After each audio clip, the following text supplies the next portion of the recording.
एक सबसे बड़ी समस्या जो है इस शहर की वो है कूड़ा डंपिंग की। आप इलेक्शन जीत गए। जी, हमारे यहाँ 2 टंकी बनी खड़ी हैं। हाँ। उनका भी मौजूदा चेयरमैन को भी कहता हूँ ये प्रोसीजर आप चालू करें, अभी आप हैं। अच्छा, राजनीति में आने के बाद में आपकी सोच या जिंदगी में कौन सा बड़ा बदलाव आया? कि राजनीति कुछ हमारे मुस्लिम समाज के लोग, ये अखिलेश जी ने इतना प्यार दिया। मलिक साहब, आप थोड़ा सा अपने बारे में बताइए कि आप राजनीति में किस तरीके से है और कब से राजनीति में हैं और कौन सी पार्टी आपने सबसे पहली ज्वाइन की? देखिए साहब, मैं सबसे पहले मैं बहुजन समाज पार्टी से 89 से जुड़ा हुआ हूँ। 1989 से आप बहुजन समाजवादी पार्टी से जुड़े। 92 में मैं पहली बार नगर अध्यक्ष बना दादरी शहर का, बहुजन समाज पार्टी का। उसके बाद 95 में मैं पहली बार नगर पालिका मेंबरी का चुनाव लड़ा। सभासद का चुनाव लड़ा आपने पहली बार? सभासद का चुनाव लड़ा, और मैं ऐसी जगह से चुनाव लड़ा जहाँ मेरी अपनी खुद की वोट नहीं थी, मेरे किसी घरवाले की वोट नहीं थी। और जिस पार्टी से मैं लड़ा था, बहुजन समाज पार्टी से, ना एससी बिरादरी की कोई वोट थी वहाँ पर, और मैं उस चुनाव को जीता 95 में पहली बार। 1995 में आपने पहला चुनाव लड़ा। हाँ, सभासद का दादरी से। जी जी। और ऐसे वार्ड से आपने चुनाव लड़ा, बताया कि जिसमें खुद की भी आपकी वोट नहीं थी। मेरे किसी परिवार की वोट नहीं थी। 1989 में आपने शुरुआत की अपने पॉलिटिकल कैरियर की। जी, मैंने पॉलिटिकल तो मैंने 89 से किया है। हाँ, 1989 मतलब 1989 से आपने जी जी जी शुरुआत की। बिल्कुल। 6 साल आपने पहले काम किया, काम सीखा, उसके बाद में 1995 में आपने पहला इलेक्शन लड़ा मैंने, और आपने वो इलेक्शन जीता। जी। आप चुनाव की तैयारी कर रहे हैं, इलेक्शन की तैयारी कर रहे हैं 2027 में आने वाली की। जी जी। आप शहर के अंदर घूमते हैं, आप शहर के अंदर जाते हैं, लोगों से मिलते हैं, और शहर में आपको ऐसी कौन सी प्रॉब्लम नज़र आती हैं जो आप दूर करना चाहते हैं? देखिए, सबसे बड़ी समस्या जो है दादरी शहर की वो है पानी निकासी की। पानी निकासी कहीं के लिए नहीं है, कहीं रास्ता नहीं है पानी का। इसमें पानी निकासी का रास्ता होना चाहिए, बहुत ज़रूरी है। दूसरी समस्या ये है कि घर जो है बार बार ऊंचे नीचे हो रहे, लोग बनाते हैं और वो नीचे हो जाते हैं, सड़क बनती रहती है, वो नीचे रहते हैं। अगर सिविल लाइन, अगर देखिए तलप्ता गांव में चला जाइए, कोई सा गांव में चला जाइए ग्रेटर नोएडा के में, सब में सिविल लाइन पड़ी है। एक दादरी मात्र ऐसा शहर कस्बा है जिसमें सिविल लाइन नहीं है। अच्छा, आपका कहना है कि हम जितने दादरी के आसपास के गांवों में जाते हैं तो वहाँ पे सीवर लाइन डली हुई है, पक्का और आरसीसी के रोड डले हुए हैं, आरसीसी के रोड पड़े, बहुत अच्छी तरीके से वहाँ पे सुविधाएं हैं गाँव वो गाँव ज़्यादा डेवलपमेंट है दादरी की बनी, दादरी के मुकाबले में हम गाँव डेवलपमेंट ज़्यादा है, गाँव ज़्यादा डेवलपमेंट है। और उसका एक मेन कारण है कि एक तो पानी की निकासी, दूसरा सिविल लाइन नहीं है यहाँ पर, तीसरा बिजली की बहुत प्रॉब्लम है। जो लोग जो परेशान होकर यहाँ से दादरी से प्लान करने पे बस प्रॉब्लम आपने बताई, एक इलेक्ट्रिसिटी की प्रॉब्लम है जो आप सॉल्व करना चाहेंगे। बिल्कुल बिल्कुल, आपका ये मेन टारगेट है। दूसरा आपने बताया कि पानी की जो निकासी है उसकी बहुत बड़ी प्रॉब्लम है, पानी भर जाता है बारिश के मौसम में। बारिश के मौसम में क्या, अभी आप रेल रोड चले जाइए, अभी बारिश हो जाए तो अभी घुटनों पानी हो जाता है। तो कॉलोनियों का क्या हाल होगा जहाँ पर सड़क ही नहीं है अभी तक, जहाँ पर सड़क ही नहीं है अभी तक। आप ये बताइए, दादरी का जो भी एरिया है, मैं समझता हूँ कि 60% अभी जो नई कॉलोनी बसी है उनमें सड़क नहीं है, गड्ढे में रहने के लिए मजबूर हैं लोग। मजबूर है मतलब आपका कहना है कि जो 60% अभी काम होना बाकी है। तो जो पुरानी बस्ती है दादरी की उनमें तो सड़क वगैरह है, जो नई कॉलोनी बनी है उनमें बेचारों के रास्ते भी नहीं है इनके। दादरी एक राजनीति का हब है, बहुत बड़े बड़े नेता यहाँ पर हैं और मंत्री भी हैं, बहुत सारे अलग अलग पार्टी में, अलग अलग सरकार में बड़े बड़े पद पे रहे हैं। लेकिन आज तक दादरी का डेवलपमेंट इस लेवल पे क्यों नहीं हुआ? ग्रेटर नोएडा की तर्ज पर इसका डेवलपमेंट क्यों नहीं हुआ? देखिए, मैं आपको बताऊं, दादरी में राजस्व मंत्री भी रहे रवि गौतम जी, और महेंद्र भाटी विधायक रहे कई बार, समीर भाटी भी रहे हैं, तेजपाल नागर है ही हैं वर्तमान में, नवाब सिंह नागर भी रहे हैं। दादरी की बदकिस्मती ये है कि हमारे यहाँ ग्रेटर नोएडा एक अलग सोसाइटी होगी, अलग अथॉरिटी होगी। दादरी एक नगर पालिका, पूरे गौतम बुद्ध नगर में दादरी नगर पालिका परिषद एक ही है ओनली। यानी अगर हम गौतम बुद्ध नगर नहीं, जेवर में भी तो नगर पालिका है वो, ये नगर परिषद है। अच्छा, ये नगर परिषद है, वो है नगर पालिका टोनेरिया। अच्छा, ये नगर परिषद है। इसमें इतना पैसा लाया जा सकता है यूपी गवर्नमेंट से, सेंट्रल गवर्नमेंट से। इस शहर का विकास ऐसा हो सकता है कि ग्रेटर नोएडा से भी अच्छा हो सकता है, बशर्ते कि नीयत सही होनी चाहिए आदमी की, नेताओं की नीयत सही होनी चाहिए। नीयत जब ही सही होगी जब तुम्हारे अंदर काम के प्रति लगन होगी। काम के प्रति लगन है नहीं पैसा कहीं से आ नहीं रहा, तो वही जो गवर्नमेंट देती है उसी से ले ले। पैसा तो हक तो अपना मांगा जाता है, ना कि हाथ फैलाया जाता है। अरे आप जाइए दिल्ली, सेंट्रल गवर्नमेंट जाइए, यूपी गवर्नमेंट जाइए, मुख्यमंत्री राहत कोष में लाइए, कुछ भी लाइए, बतेरे ऐसे विभाग है, एमएलसी विभाग, जो एमएलसी कोटा होता उससे भी पैसा मिलता है, लेकिन वो लाने वाला होना चाहिए, कोई भाग दौड़ करने वाला होना चाहिए। मैं आपको ये दावा कर रहा हूँ कि अगर मुझे मौका मिला तो मैं शहर की दिशा बदल दूंगा। ये आप ऑन कैमरा बात कर रहे हैं? बता रहा हूँ मैं शहर का विकास में ऐसा बूम लाऊंगा कि लोग कहेंगे हाँ भाई किसी ने काम किया था। जैसे एनटीपीसी भी नजदीक है, पूरी वर्ल्ड के अंदर जानते हैं लोग एनटीपीसी को, मेरी बात दादरी के नाम से जानते हैं। एनटीपीसी को भी जब ये एनटीपीसी बनी थी तो महेंद्र भाटी ने ये कहा था कि हम एनटीपीसी की लाइट दादरी से जोड़ेंगे, लेकिन महेंद्र भाटी रहे नहीं। अब कोई कुछ भी कर ले, किसी ने मांग करी नहीं आज तक कि एनटीपीसी हमें लाइट दे। मतलब दिया तले अंधेरा। हाँ बिल्कुल, पूरी जगह यहाँ से दुनिया बहुत दूर दूर लाइट जा रही है, लेकिन लाइट जा रही है। और दादरी के अंदर एनटीपीसी दादरी के लिए लाइट नहीं है, लेकिन बशर्ते कि आप अधिकारियों से बात करोगे तभी तो कोई सुनेगा तुम्हारी। वे आंदोलन भी करने पड़ते हैं, कहना भी पड़ता है, प्यार से नहीं मानेंगे, हम आंदोलन करेंगे, लेकिन कहेंगे तभी तो। आप घर में बैठे रहिए, मौज लीजिए, तो कौन सुनना है तुम्हारी? किसी के पास जाइए मत, आप किसी से बात मत करिए, किसी अधिकारी के दौरे नहीं जाइए, कोई तुम्हारे घर पे देने नहीं आ रहा। हक तो मांगना पड़ता है अपना। अच्छा, इलेक्शन के टाइम में एक बात लोगों की ये बहुत मशहूर है, बहुत कहने को लोग बहुत कहते हैं, हम भी सुनते हैं, बचपन से सुनते आ रहे हैं कि ये इलेक्शन के टाइम में नेता नज़र आते हैं, क्योंकि आप भी नेता हैं, मैं आपसे डायरेक्टली ये बात बोल रहा हूँ, और इलेक्शन के बाद में ये नेता नज़र नहीं आते। तो इसमें कितनी सच्चाई है? ये क्या बात है, ये ऐसा है क्या? देखिए मैं आपको बताऊं, मेरा नाम अयूब मलिक है जी। मैं दादरी का कोई समाज, हिंदू या मुस्लिम, मैं पैदल घूमता हूं यहाँ पर, और कभी भी आप देख लेंगे मैं मोटरसाइकिल पे या कार से नहीं जाता हूँ। अगर मुझे यहाँ से कठहरा रोड जाना पैदल जाऊँगा, अगर आप कहोगे बिसाड़ा रोड जाना पैदल जाऊँगा, आप कहोगे मेवातियान में जाना वहाँ पैदल जाऊँगा, आप कहोगे गौतमपुरी जाना, ब्रह्मपुरी जाना, एस्कोट कॉलोनी जाना, दौलत राम कॉलोनी जाना, मैं पैदल घूमता हूँ। और कोई मेरी ये शिकायत नहीं कर सकता कि मैं चुनाव के टाइम पे ही आता हूँ। अच्छा, हाँ, ये मेरा रिकॉर्ड है।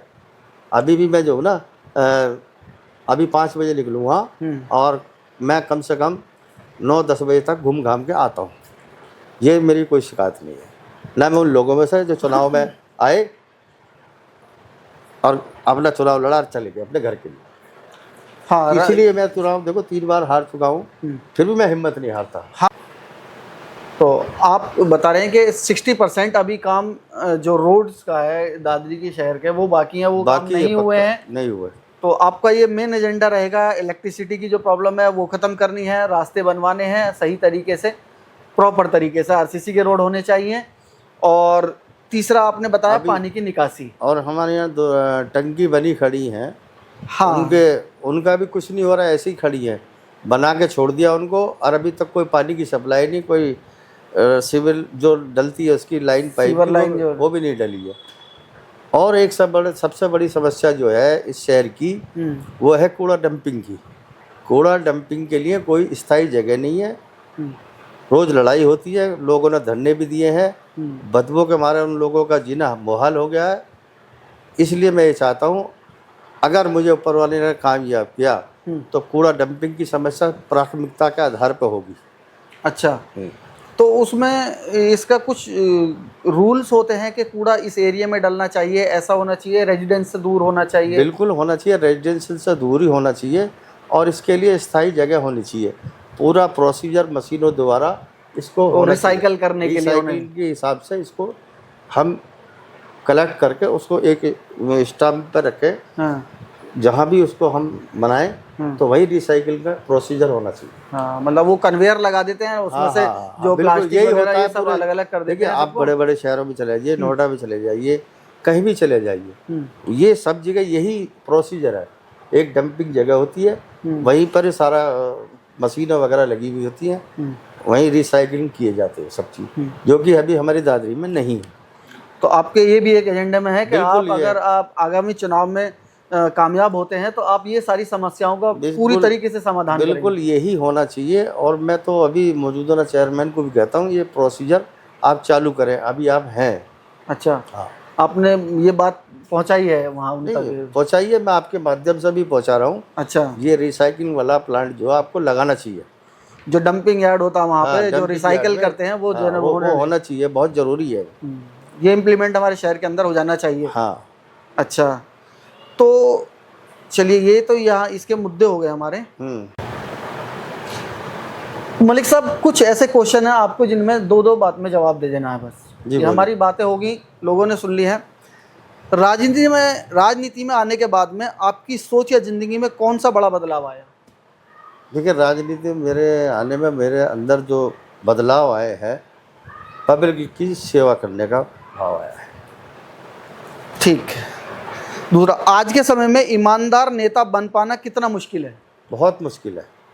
ये काम आपने जो क्वेश्चन पूछा है, ये बहुत मुश्किल है, और ईमानदारी की वजह से ही मेरे को हर बार 18-20 हज़ार वोट मिल रही है, ना कि किसी बेईमान नेता की छवि मेरे अंदर होती तो मुझे एक बार वोट मिलती, दोबारा नहीं मिलती। हारने के बाद भी 18-20 हज़ार वोट मुझे हर बार मिल रही है। ठीक। आज के टाइम में ईमानदार नेता बनना बहुत मुश्किल है। बहुत मुश्किल काम है। पैसा कमाना। क्या आपको लगता है कि आज की राजनीति में पैसों का रोल बहुत ज़्यादा हो गया है? देखिए, जिनके लिए होगा होगा, मेरे लिए ऐसा पैसे का कोई भाव नहीं है। मेरे लिए पब्लिक की जो भावना है वही मेरे लिए सर्वोपरि है।